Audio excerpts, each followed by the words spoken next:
thinking, these two circles are not equal. I repeat, these two circles are not equal.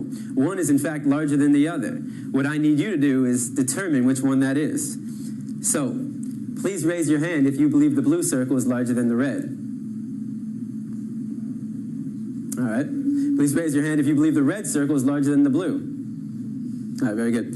Now, before I said anything about these two circles, what was your first instinct? Equal, right? Because they look equal. And the reason why they look equal is because, in fact, they are equal. These two circles are identical. Yet I got just about every one of you to raise your hand and say that they're not. So what do we learn? That you can be manipulated like that to believe in something that goes against your natural instinct. Just imagine as a child you're taught that the blue circle is larger than the red. If you say it enough times, you convince yourself that's the truth.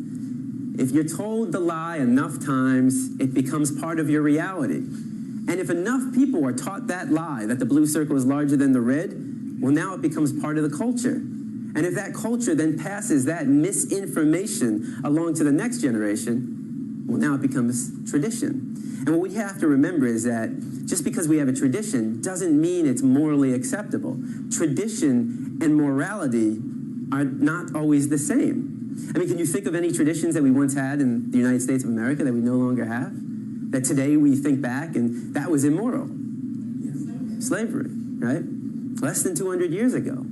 And that was a tradition. So the traditions we have today doesn't necessarily mean they're morally acceptable. And as we evolve as a culture, so do our traditions.